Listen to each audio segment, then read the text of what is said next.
I get annoyed with the premise that we turn a certain age and get menopause and then we disappear. Everyone says women of a certain age start becoming invisible. I don't even know what they're talking about. These are the greatest years ever.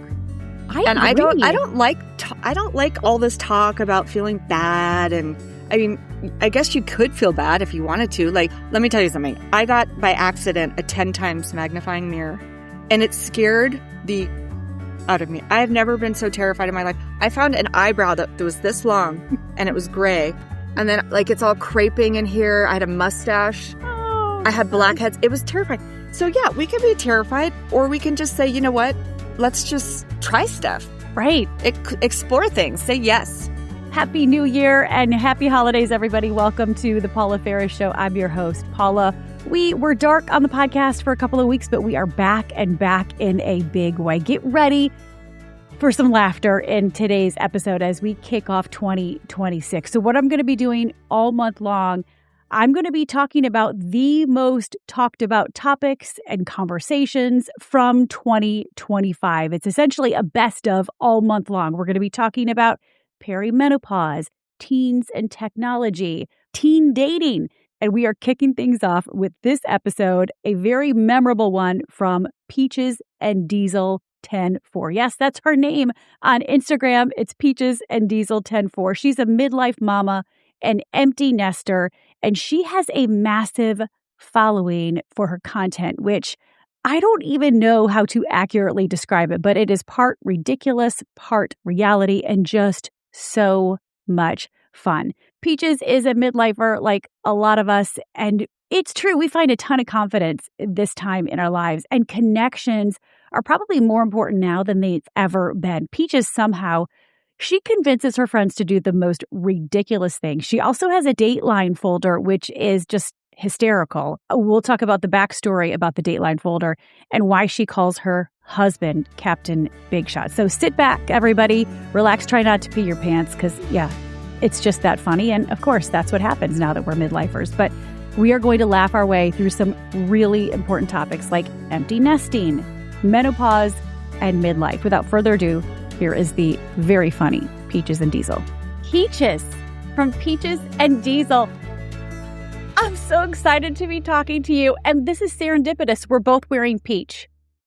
I mean, I think it was meant to be. I believe that's called kismet. It is kismet. I have that same shirt we discussed before the conversation that you got it from Walmart. I literally have that same peach t-shirt from Walmart. Yeah. I mean, I like to, shop around, find all the good bargains out there. All of them. Well, this is my mother, God rest her soul. This is her peach flannel. And so I love that. I thought, I'm interviewing Peaches. By the way, I had to show you the only Peaches in my life was my childhood cat. Oh, that is so cute. This is Peaches. I have a picture of Peaches. So that's what's so funny is like when I think about Peaches, my sister made me an entire album of my childhood cat who died when she was 16 years old. So when I think of Peaches, I think of my sweet kitty cat. And now I think of you. Well, now I'm thinking about my childhood cat, and his name was Honky. You're like an aficionado at coming up with really clever names, Honky and Peaches. So tell me the genesis. Like, how did you get the name Peaches at your Peaches and Diesel on Instagram, which I think your husband is Diesel and your Peaches. No. Fake news. No, I am Peaches and Diesel. That was my CB handle in the 90s because I would drive from Colorado to Connecticut to college, and everyone needed to have a CB radio. And by everyone, I mean me. Because remember the radio back then, it was like AM, like worship or country, or in my case, I just wanted to talk to the truckers. And they tell you where the Smokies are. So I was Peaches and Diesel. And that's what that 104 is at the end. I'm not the 104th Peaches and Diesel. It's the 104. No way. That was your CB name, Peaches and Diesel. Correct. Way back in the day. Okay, so Peaches and Diesel was your CB handle way back in the day. But where did you come up with it way back in the day? Peaches and Diesel. What's the genesis? Something a little sweet, something a little, saucy, something a little stinky, a little combo, hybrid, sweet and not sweet. I don't know. How do you, it's kind of how you describe your content. You have almost 500,000 followers, which is incredible. I mean, but your content is so good. How do you describe it to people? I think it is age-based, observational humor, maybe. Things that I just see in daily life and that I think are absurd. I comment and then it seems like it's resonating with other people. I cannot believe I'm in the fashion lane, by the way, because fashion, as you can see from my Walmart t-shirt, is not like high on my list. But I started kind of recreating some red carpet looks based on things I could find in my basement. I've done a couple try-ons where, for example, I'll go to Anthropologie looking for a pair of pants and then next thing I'm wearing, a feather in my hair and, a bubble dry.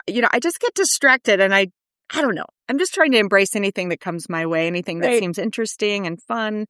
So that's kind of what it is. It's like part ridiculous, part absurd, part humor, part self-deprecating. It's so funny though. A lot self-deprecating. I cannot believe what Kanye West's wife has made me do. Wow. You went there too. And I did. And I'm sorry to my family, my parents, to America, to the world.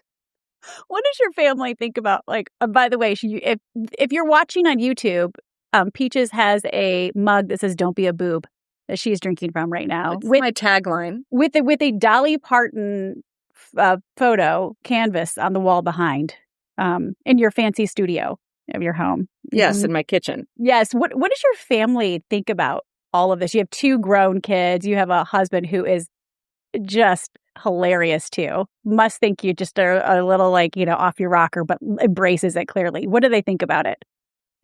That's a great question. I think I've always been like, oh, Peaches, one of those situations. I think I amuse them. I think I annoy them. I think I probably keep people on their toes. My kids, this started in high school and my son was not into it. And my daughter she was into it. Now that my son has evolved, he's about to graduate from college. He's into it. And it's just, with your family, you do have to get consent. I try not to ambush them. Right. And by try not means I do ambush them, but then I try and get consent. It's complicated. It's very complicated. So, okay, you just said you started your Instagram account, Peaches and Diesel 104, back when your son was in high school. That's he was a teenager. Your kids were teenagers when this started. Well, it started in quarantine. I mean, I was locked in this house with my family, and I felt that I had no choice but to make videos. I mean, I would clean out a closet and upload a video of me cleaning out a closet. But in my defense, my closets are exciting places. There's a lot in them. A lot is in them. You find joy kind of in the inane, in the everyday. Everyday. I opened my trunk the other day and a mustache fell out. What? Because I have a philosophy, I'm worried I'm not going to have what I need when I need it. Yeah. And for my husband, that's like a defibrillator and oxygen and a snake bite kit. For me, it's fake mustaches, mullet wigs, muumuus. The essentials. Sequins, tool, fabric scissors. I just live in a state of what if I need that? Yeah. So legitimately, this whole thing started during quarantine. Yes. Okay. Why did you start the page? Just you needed an outlet. You were bored. Did you ever think it was going to grow to be what it is today? Well, okay. So I have my dog is an influencer, Jolene the Dolly Doodle. So it started with her and that was a lot of fun. She's really cute and I had a lot of success with that page. So then I was like, well, maybe I'll just do a sister page that's more like my own musings. I think I started, I just told my friends and I started with maybe 500 followers and then maybe 3,000. If you go back on my page, sometimes I only have 30 likes. It's hilarious. And then I just noticed there were certain lanes that really were resonating with people. When Target started making those, what's the safest way to say this? Pioneer dresses, the fundamental Latter-day Saint FLDS type. Yes. Yearning for Zion type dresses.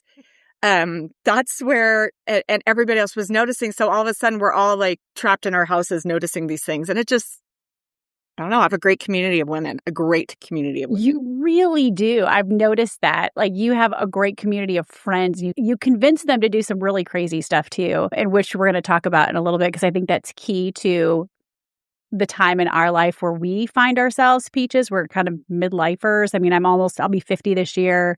I think you're already there-ish. I'm 51. Okay, see, we're right about there. I was born in 75. You look amazing. So you're born in 74, 73? I'm 73, yeah. Okay.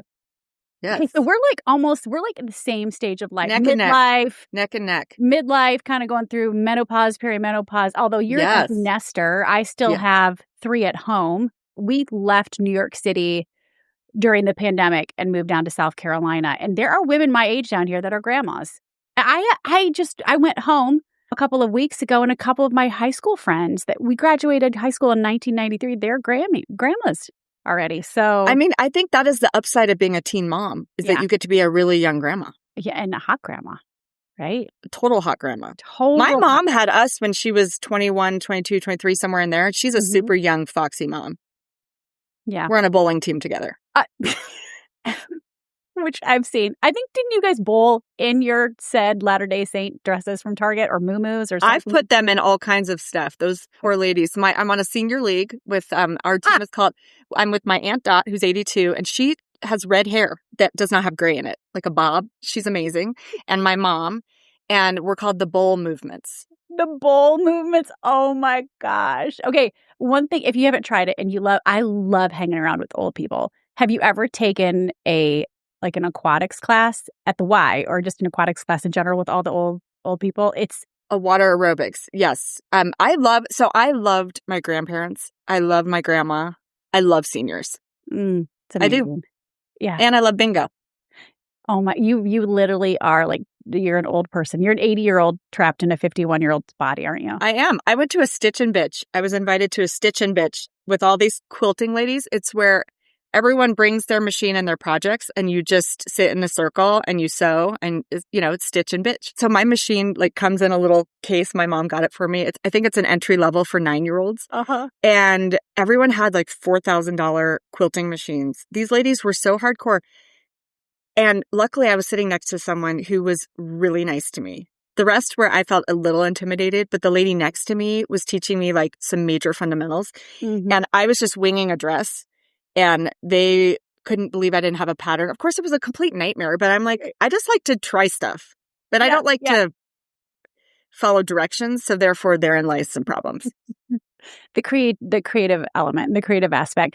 So I learned that you used to work in TV like me. You were an investigative producer, which explains your Dateline folder, your Dateline notebook. And this is I think, probably one of your more popular themes on your page is if you ever die and Dateline and Keith Morrison shows up, it's prayers for Peaches. This is where they should go, the photos they should use, because you don't want them to use an unflattering photo. We have key suspects within the Dateline. No, I pre-produced my episode because I can't leave this to chance, because when you watch Dateline, you can see sometimes they reuse the same photo and it's unflattering.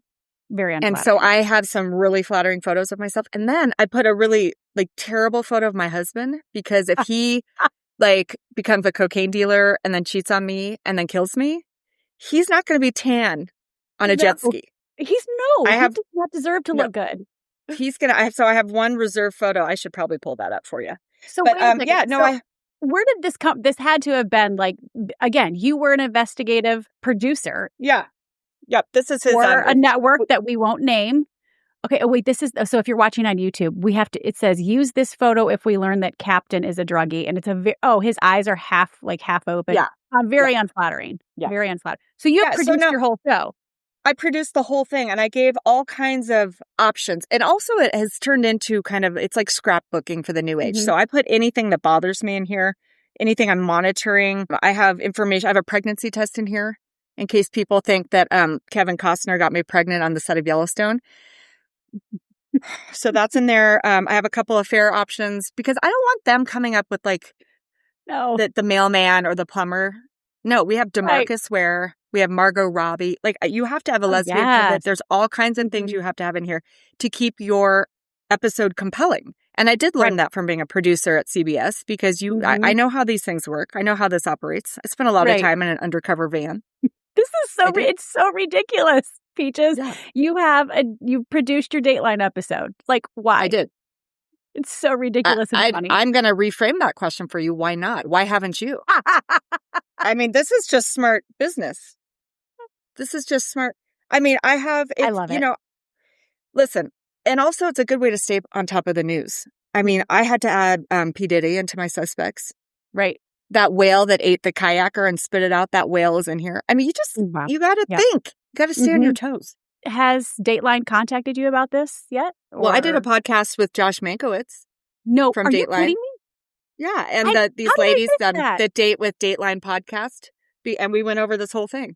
So Josh Mankiewicz is one of the reporters for Dateline. Did he find any holes in your theory? Did he give you any No, he was guidance? great. So, by the way, I had to add a Josh Mankiewicz picture because I didn't want his feelings to be hurt. So I added that. No, he has a lot of great information about like hitmen, how much you pay a hitman, where you find a hitman. He was great. That guy was so great and so funny.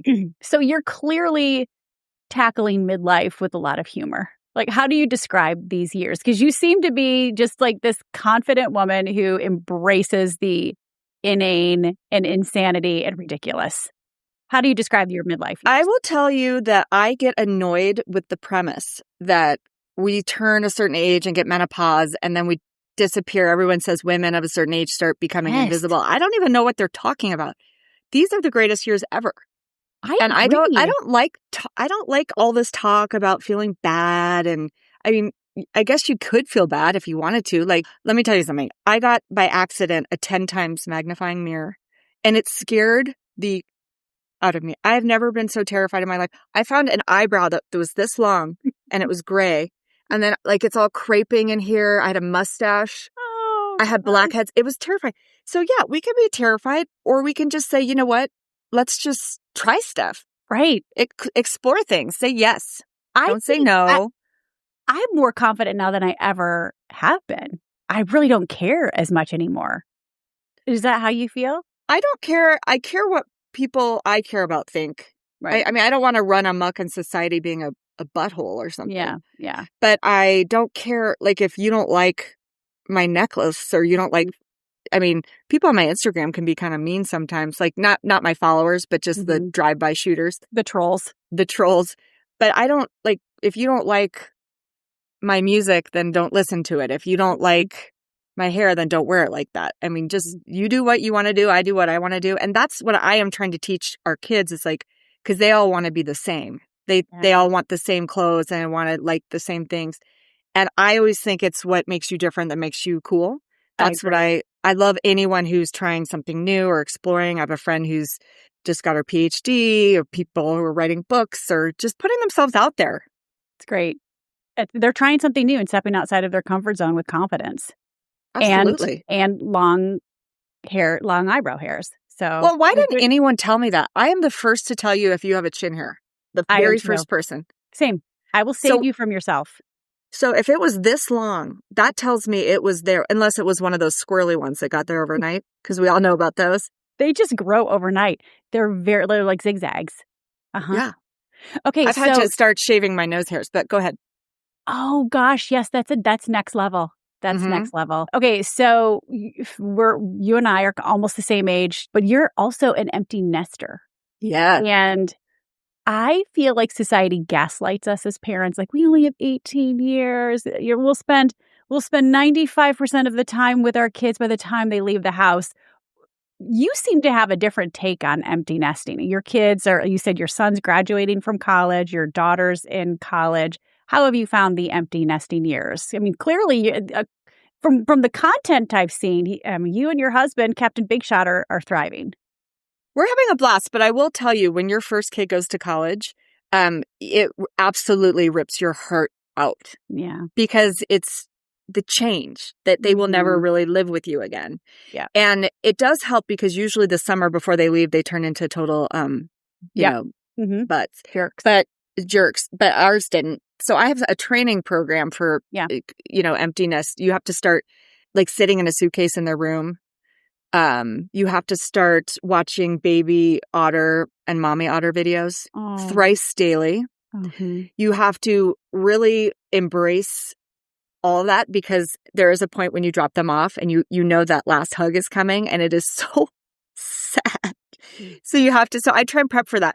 So it's the transitions for me that are really hard. When they come back for Christmas and then I'm having fun with them and then they leave again, it's like I get a stomach ache and it just hurts every time. But once they're gone, I mean, I think the key is you have to make sure you are investing in your spouse the whole time, because I have to really like my husband. We have a great time together. We're doing just great. But if you have invested everything in your kids and nothing in your spouse, then they leave and you'll look at your husband and be like, who the hell are you? Exactly. But we love to try, like, if somebody invited us to South Dakota, we'd love to go anywhere new. We love country music. We love Nashville. We love our friends. We love the mountains. You know, we love doing stuff. Right. Or we love just grilling and watching The Voice. Yeah. Or, just the everyday. And you guys live in Colorado. But if you were to like encourage any parent out there, because I do hear from a lot of empty nesters, they're having a hard time transitioning to those years. And like I said, our first will go to school, not this coming fall, but the fall of 2026. So she'll go to college. And then 2 years later, our next one, if he decides to go to college. I don't know if my kids will choose to go to college, but we've got about 6-7 more years before we're empty nesters. What encouragement would you give to anybody that's like either in it and struggling or about ready to enter the empty nesting years? I would just say find connection with your fellow friends and moms and family and try something new. And it's not just mahjong. Everyone is playing mahjong. Join a bowling league. Learn to sew. Say yes to new experiences. Good. That's really good. Anything. Mm-hmm. Like I try and connect with my friends, and it's not for everyone, but I love feathers. And I procured some recently. I was really proud of that because I got them myself. Wait, feathers? Like feathers from a bird? Like real feathers? Real feathers. And we made jewelry. Like I always curate some who I think that might be a stretch, or some who I think it's right in their wheelhouse. Yeah. I did have a Dateline NBC murder binder party. That was really funny. We're doing a candle making thing soon. We've done, I don't know, just whatever. We went up to a rescue and hugged cows. That's played sweet. with goats. I love animals. Goat yoga. Goat yoga. I've heard about goat yoga. I think it's like saying yes to things that bring you joy and just, saying yes to things you've never done before, right? Absolutely. Yeah. I mean, that's the thing is like, look for things in your community that are cool, that you're interested in, even though wine tasting, like whatever. Yeah. But I think what's hard is when you just focus on like, if your life has been, getting your kids ready and making their lunches and tracking their homework and going to their sports, like you really do need to pivot and then focus. Start focusing on yourself. Mm-hmm. We've always been like, yes, kid focused, but we have also been very couple focused. Mm-hmm. So this has not been that weird for me. That's good. And I think like the healthiest relationships are the relationships that put their relationship with the partner even above the kids. But like we're so busy helicoptering our kids that we're not investing in the relationship. How do you and Captain Big Shot, and that's what we're going to call him because that's what you call him. And there's a long story behind that. I think it's from a cranky neighbor. Correct. Who dubbed him Captain Big Shot, and it stuck ever since. It's the greatest name that ever happened because she called me a whore, and she called him Captain Big Shot. What? And I thought, this is not okay. Mm-hmm. This is best not. Friends. This older elderly woman is now best friends with Captain Big Shot. He took her to Target. I mean, he took her shopping. They bought stool softeners and Jolly Ranchers. That's a true story. I'm sorry. That is so ridiculous. Yeah. So how do you and Captain Big Shot keep it spicy in these empty nesting years, the midlife? Well, we love each other. We have a blast together. Mm-hmm. I mean, I just think we have such deep affection. Plus, he's like, you know how these men are. They're all just kind of, they're perverts and... Oh, so my husband and I did a connectivity challenge, and one of the things we had like a spiritual component and a physical component to work out once a week, and then an emotional, mental component to like ask each other how can I support you today? Every time I would ask him, how can I support you today? He'd give me the same response. Yeah, I know exactly what that was. Yeah. You know exactly what that response is, Pete. So Captain Big Shot is like a very sensitive, like romantic person. And I think I'm the clueless dude. in the family. And I don't really love talking about feelings. I'm an Enneagram 8, so like I don't like that kind of stuff. Same. I'm an Enneagram 8 too. So I don't like to talk about my feelings. We conceal, don't feel. There's feel, don't feel. Like that's why I don't think I'd ever get coerced into a cult, because they do a lot of feelings work and like workshops with books and ribbons and so you won't catch me in one of those circles. No, too much work and too many feelings. I'm totally with you. That's so funny. You're an Enneagram 8. I am too. That's why I feel drawn to you. Probably 8s attract other 8s. The Enneagram's funny because the good qualities are so good that you're like, oh my God, I'm a hero and I'm amazing. And then the bad qualities, I mean, if we're mad, you have to divert gaze and slowly walk away. Yeah, I know. And it's true. If I'm mad, give me 5. Yeah, I know. I had to tell my siblings that. I was like, I just need some time to cool off, because if I don't, I'm going to say something very hurtful and in the moment. So, but I think that's like maturity in our personalities too. That's evolution and growth, that we're that self-aware, right, Peaches? Let's go with. I think we're going to go with that. I want to talk to you. Okay, so midlife, empty nesting, menopause. Can we please talk about this? Because so my mother, God rest her soul, I have been having symptoms as you fan yourself. I've been having symptoms since I was 38. I started having like night sweats and hot flashes. I didn't know that those were perimenopausal symptoms. I didn't even know perimenopause was a thing, but I didn't know much about menopause because my mom didn't really talk about it. I just knew she got really angry and started cussing and slamming the freezer door. Did your mom talk about it much with you? Like, what did you know about menopause before you started entering these years? You just hear about hot flashes. You hit a certain point and you're going to have and dry up. Those are the two things. What I wish someone had told me is that you would wake up one day and your stomach is on your lap. That is not cool. No. And the hot flashing is also not cool. I've been at parties before I got my HRT patch, which is like a gift from Jesus. Oh, which is HRT is hormone replacement therapy. I have my patch on right now. Same. Me too. And they're all over the house. Patches. They're literally all over the house. Like I'll find them everywhere. I don't know why. I'm like, am I just taking them off and throwing them on the carpet? I don't know. But before that, I'd be at a cocktail party and it would, you can feel them coming all the way up your legs, up your back, for me, into my hair. And I look like, there's a mouse in my hair right now, but my hair is long. I have a lot of hair and it would get wet and wet hair, drippy, sweaty face to the point where I would just say to anyone around me, I'm really sorry I'm having a hot flash. There's no way around that. No. And now I don't care. It's like all my friends are in menopause or whatever. Yeah. I feel like we were more aware of it. It's not taboo to talk about, but it's out there. We're starting to talk about, you're hearing about menopause a lot more. We feel empowered. We don't feel so dismissed by our doctors. I mean, I have been dismissed time and time again. Oh, you're still having periods. You're not you're fine. I'm like, but it's the lead up for me. So I've been in perimenopause for 11 years, which is kind of a long time to be in that phase. I was the opposite. My doctors, it's all they talk to me about.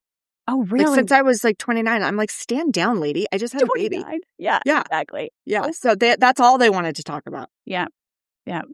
Well, it's fascinating because most doctors, like, they're taught very little about menopause, but OB-GYNs, little about menopause. So that's why a lot of women just get dismissed. For you, obviously, they were trying to push you into it. What have been some of your symptoms? Like even some of the weird ones I know, like night sweats for me and insomnia, weight gain, my hair's falling out. Like I'm so jealous of your hair, Peaches. The hair thing is a big deal. I was on a menopause podcast with Heather Hirsch. What I really learned from that was the lack of estrogen. Like it impacts everything. So when your joints hurt and your hair falls out and all these other fun things. So my symptoms were the hot flashes for sure. Yep.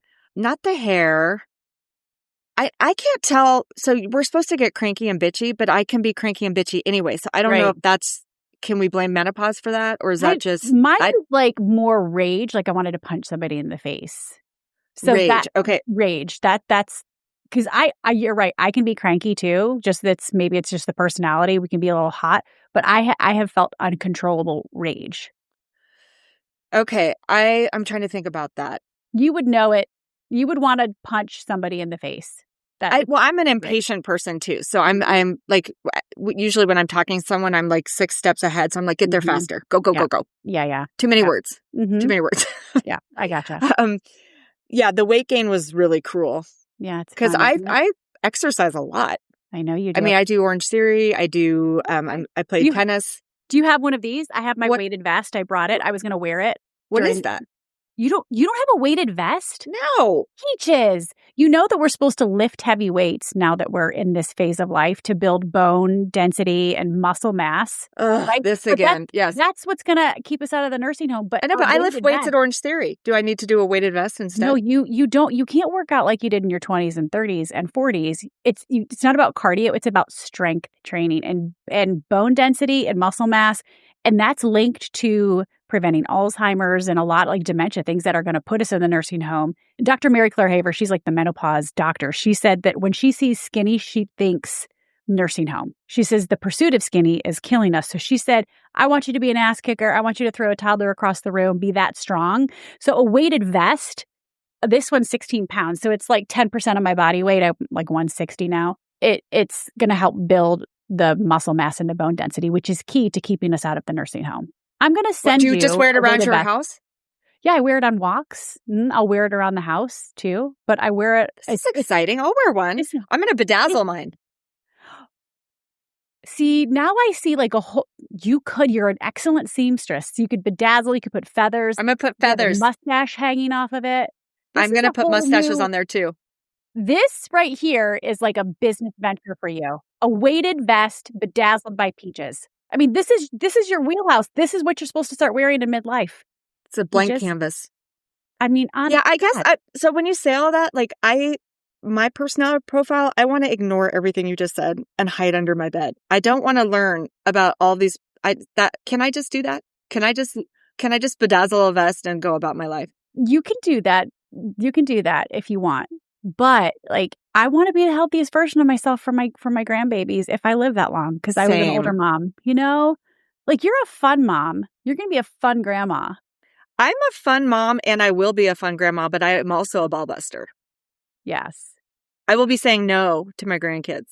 You will? Because, this new generation, well, I mean, yes, let's sew and everything, but if they're being a little stinker, I'm not going to just embrace that. Like we gotta, I'm an 80s Gen Xer. We gotta. I'm a Gen Xer too, and I think like we're resilient. You gotta, if you want it, you gotta work for it.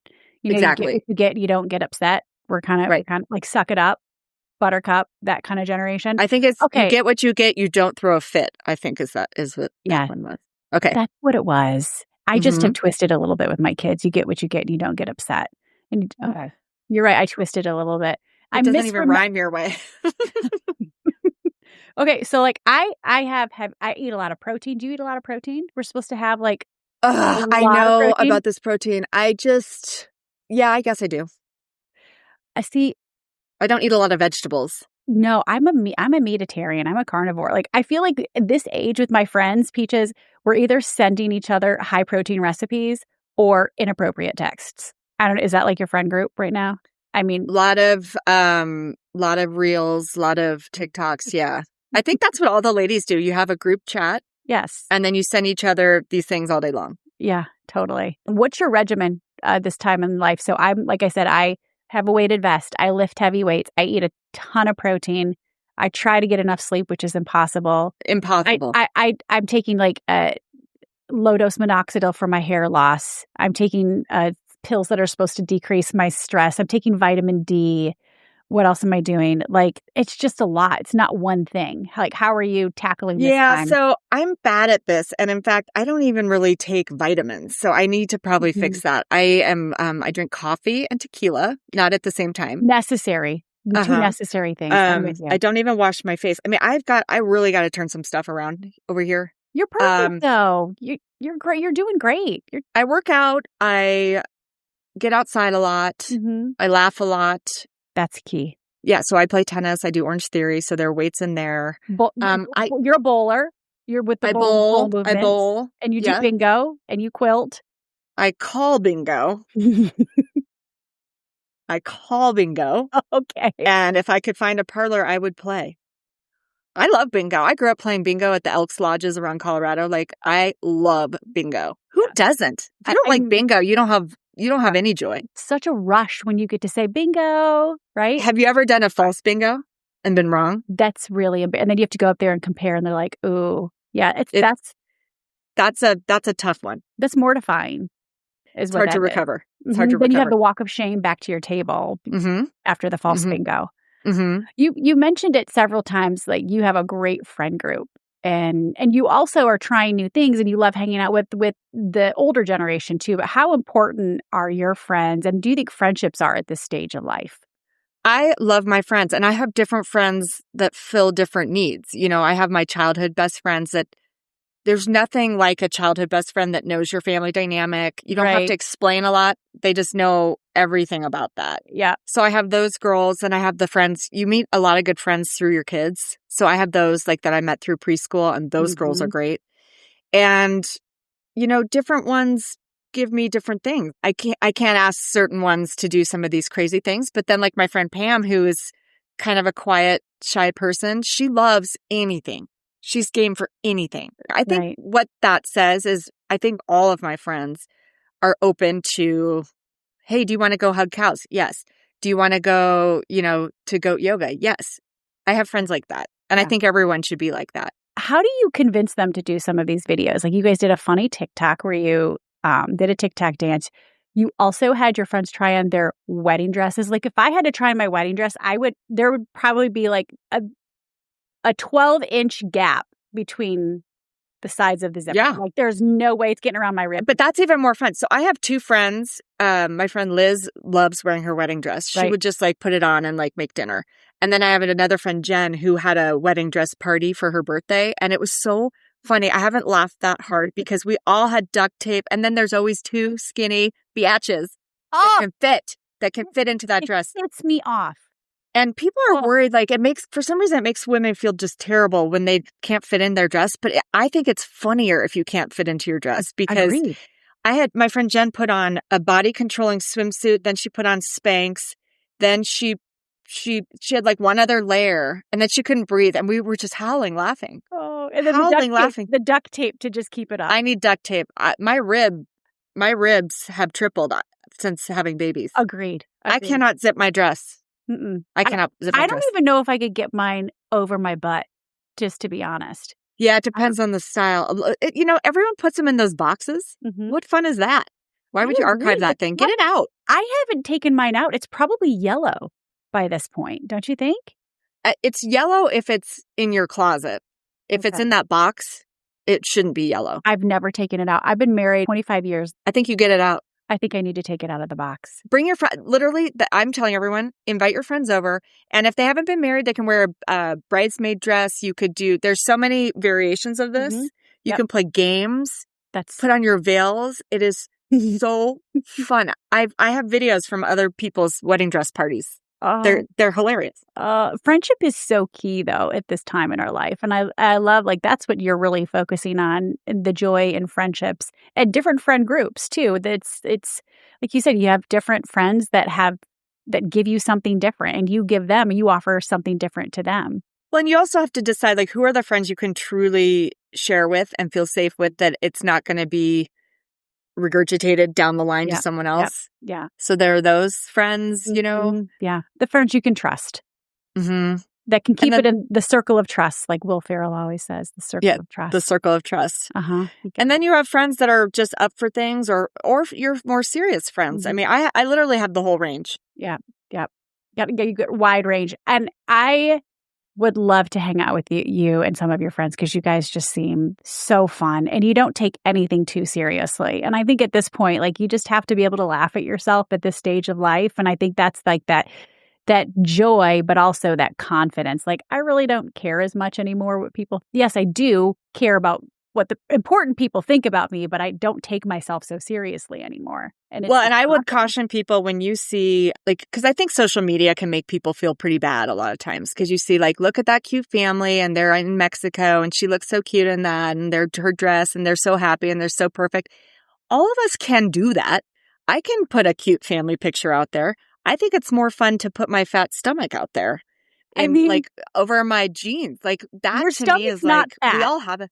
Well, I've just recently lost 15 pounds. You look amazing. I've got to say. thank What are you. you doing? Orange Theory? Well, yeah. So let me tell you something. This is a cycle. Every 5 years, Captain Big Shot and I, we get really fat. We gain. And then we do some weird diet like paleo or whatever. And then we go back down and we go back and we go back. But I don't I just think to be my friend, like I've said this a million times, and I'm sorry this is repetitive, but no, I'd rather hear that you pooped your pants at Target than how in love you are and how smart your kids are. I will like you more because we all know that moms as a group, moms can be total boobs. Moms can be total boobs, bragging about their perfect kids. But if you tell me that your kids, stole a car and ran into a, whatever, then I'm like, now we're talking. Okay, so you'll enjoy this. So a couple of years ago, I think it was second or third grade. No, it was third grade. My son, I get a message from the parent portal from his teacher and just said, I'm really disappointed in Landon. It said he drew something on a sympathy card for one of the teachers. I already knew. He drew a penis on a sympathy card for one of the teachers that had lost their mother. That's so appropriate. And I said, Landon, that's so amazing.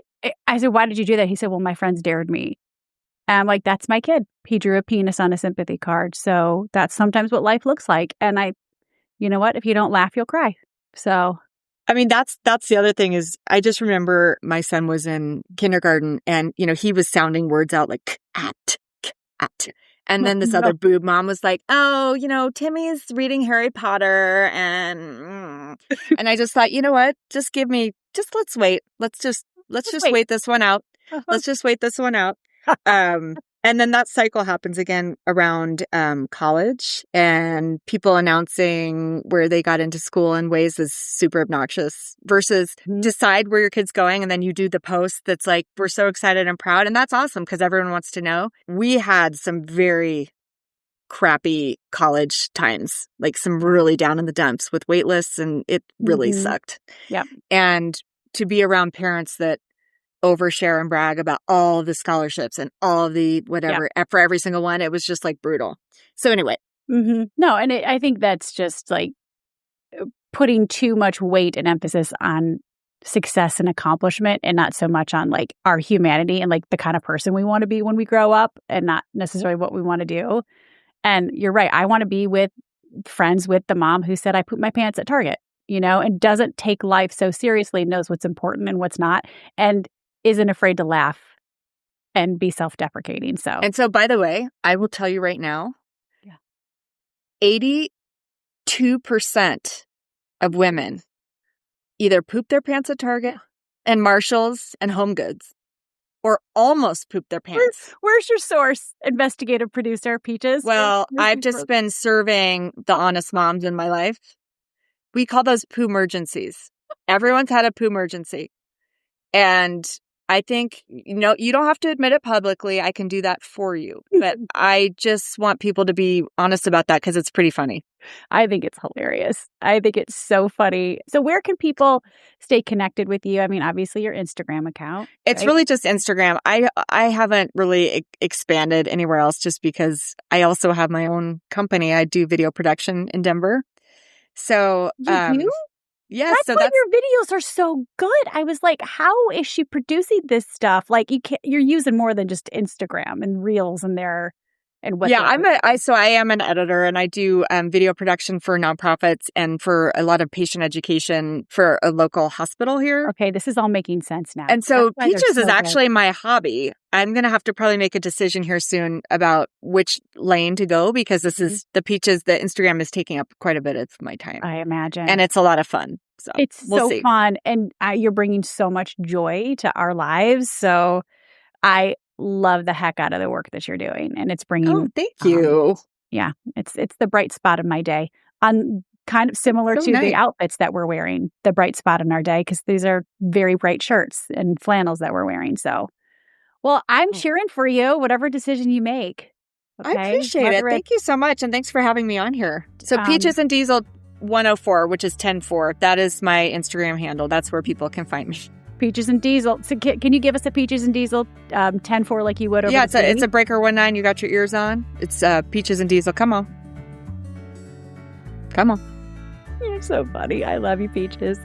This has been so good. And I'm gonna leave you on this note. From my Peaches, my cat, my childhood cat, to the real Peaches. This has just been such a delight and such a joy. Thank you for sharing with the audience about your life and your story. Okay, my takeaways from that episode. First of all, Peaches is just so funny. I think we all want to be best friends with her. She just keeps it real, and she reminds us that laughter and levity are so important. Okay, my first takeaway is that connection is so important this time in our lives. I know we're all talking about our New Year's resolutions and physical health and getting on the treadmill, all of that. Physical health is important, but our social connections are almost more important. We know there's a loneliness epidemic, and that can be so harmful to our health. So as Peaches said, find connection with family, friends, other moms. Try something new with your friends. It doesn't have to be mahjong. I don't even know if I'm saying that correctly, but join a bowling league. Learn how to sew. Say yes to new experiences. My 18-year-old daughter is really into needle pointing, which I think is so funny. She's like a grandma already.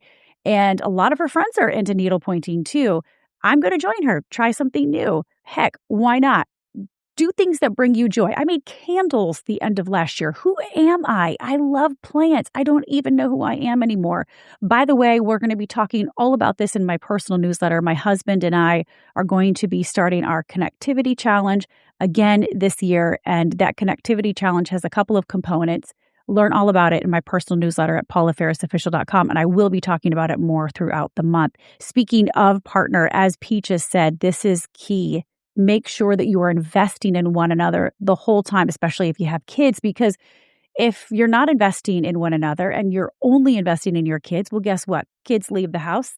And look, I'm not quite there yet. I'm not an empty nester, but this really got me. Once the kids leave the house, we're not going to know who we are without the kids, and we're not going to know our spouse/partner, nor will we even like them anymore. So it's really important. She's obsessed with Captain Big Shot. I love their relationship. I think it's amazing. That is goals for me. So make sure that you're investing in one another. And again, we're going to be talking about the connectivity challenge that John and I are doing, how we are connecting on a physical level, an emotional level, a mental level, and a spiritual level, because we know connection is not just in the bedroom, y'all. Okay, one more note. We talked about the wedding dresses. I told Peaches, I actually promised her that I would take it out of the box for my 25th wedding anniversary, which was September of last year, and I never did it. So you guys can hold me accountable. I actually have my college girlfriends who are coming to visit me here in South Carolina the end of this month, the end of January, and we are going to be taking our wedding dresses out of the boxes, some for the first time, and we're going to be trying those on, and we're going to have a whole lot of laughs. There will be margaritas involved, duct tape involved. I will possibly be filming it, but I'm very excited and can't wait for that moment. I think there's just going to be a ton of laughs. Okay, up next this month, as we continue to talk about our hottest topics and hottest conversations from 2025, our most popular conversation about perimenopause. We talked about perimenopause a whole lot in 2025, but it is this particular conversation which explains why the most change that happens is during perimenopause and how we can prepare for that. That's next week as we keep talking about it. And again, make sure you're signed up for my personal newsletter. Lots of fun things happening in there. Happy New Year, everybody. And I'll see you next week. We'll keep talking about it.